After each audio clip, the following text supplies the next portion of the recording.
One day in 1972, a journalist for the Village Voice named Ross Gelbspan attended a press conference where a book titled Limits to Growth was being promoted. The book argued that our future on the planet looks bleak. Too many people, too much pollution, and too few resources. At the conference, Gelbspan was heartened by the sight of Donella Meadows, one of the co-authors of the book. Despite her grim forecast for humanity, she was pregnant, a ray of hope amid the gloom. Gelbspan described Meadows' pregnancy as an image of expectant optimism in his story, which the editors liked so much they gave it the front page. There was a problem, however. Meadows wasn't pregnant. When he discovered his mistake, Gelbspan rightly felt mortified, a word that not so subtly conveys his fervent desire to be in the care of a mortician. Dead, in other words. This story appears in a new book by Catherine Schultz titled Being Wrong: Adventures in the Margin of Error. She begins with the observation that almost everyone hates being wrong and loves being right.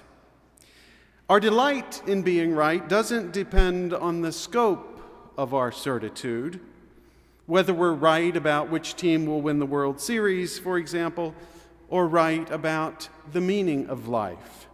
We simply love being right, and we're usually not shy about saying so. Consider the pleasure we take in playing that trump card of self-satisfied smugness, I told you so. Schultz notes that even the well-mannered among us need to stifle the urge to say it. She explains that the phrase, I told you so, makes the point that not only was I right, I was also right about being right. In the instant of uttering that phrase, I become right squared, maybe even right factorial, logarithmically right. At any rate, really extremely right and really extremely delighted about it. And I might add, when we actually say, I told you so, we become really extremely obnoxious. Why? Because people who go around blowing their foghorn of infallibility are inevitably more likely to be fallible than people who don't. Truth be told, all of us spend time in the margin of error. As one wag put it, we see what isn't there, believe what isn't true, and remember what didn't happen. Catherine Schultz's meditation on being wrong is a call to embrace our fallibility, to see error as an adventure rather than a curse. In her view, there's something right about being wrong. Far from being a sign of intellectual inferiority, she says, the capacity to err is crucial to human cognition. Error is not a sign that our past selves were failures and falsehoods. Instead, error is one of those forces like sap and sunlight that imperceptibly helps us human beings grow up. When we find ourselves in the wrong, Schultz insists, we should be optimistic.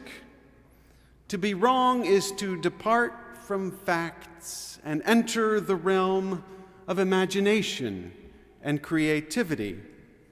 Error may feel like despair, but it's actually more like hope. We get things wrong because we have an enduring confidence in our own minds. And we face up to that wrongness in the faith that, having learned something, we will get it right the next time. Sometimes our adventures in the margin of error come when we get the facts wrong, as in the story of the pregnancy that wasn't. We also make mistakes when we seize upon some facts and ignore others, a tendency that leads us to commit errors of judgment. This margin of error seems especially wide in the wake of the midterm elections on Tuesday. Many Republicans, for example, seem convinced that they saw a sea change in sentiment among the electorate. In fact, a greater percentage of self-identified moderates voted Democratic in this election than they did 2 years ago. The difference in outcome was mainly a difference in turnout among self-identified conservatives. By the same token, many Democrats seem convinced that the election was simply a referendum on the unemployment rate.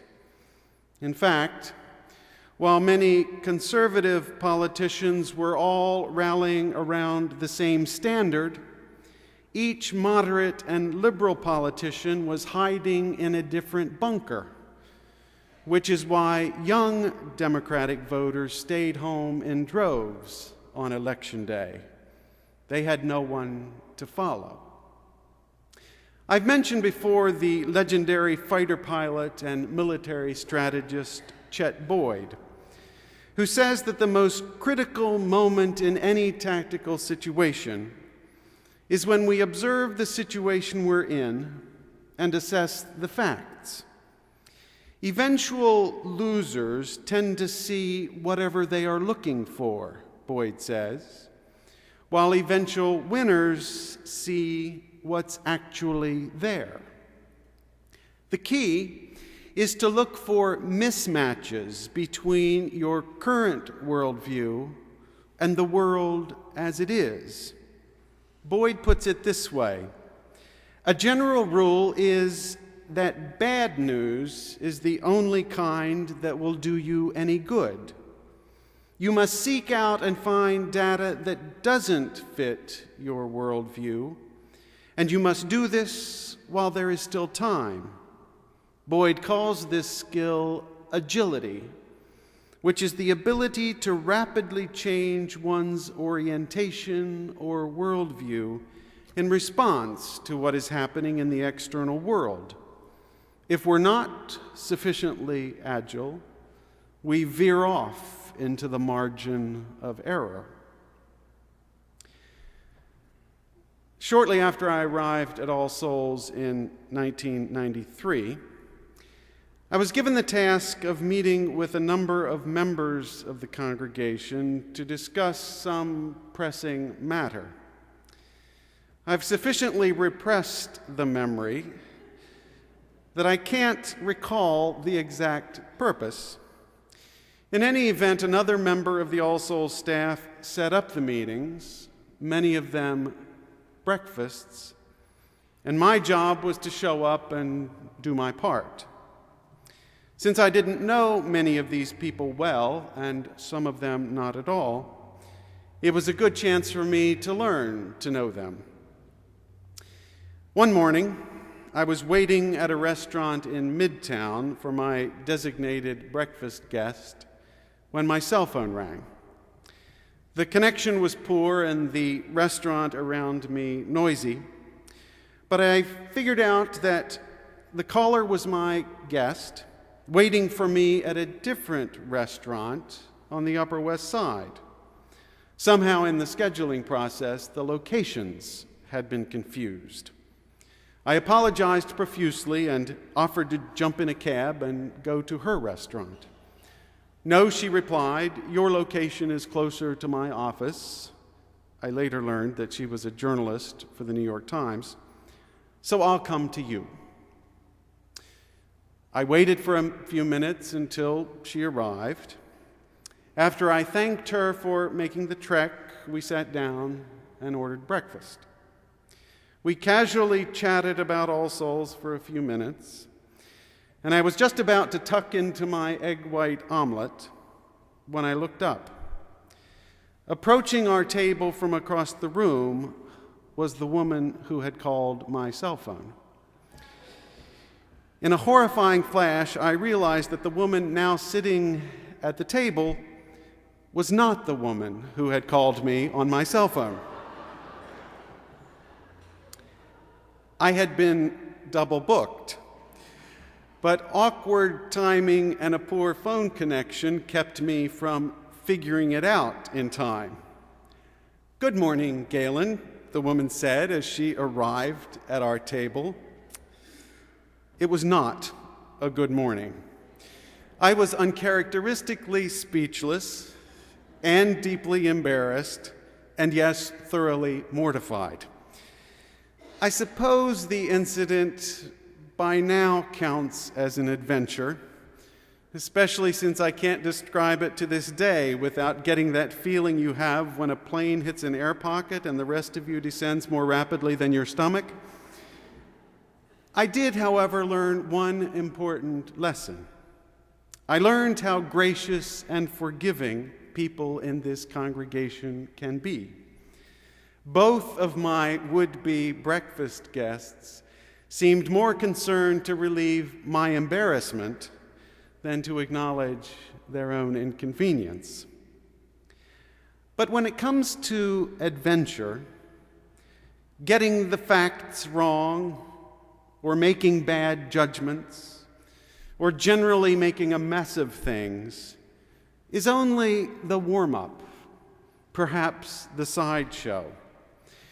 The real adventure comes when error leads us to realize that what used to count as right isn't any longer.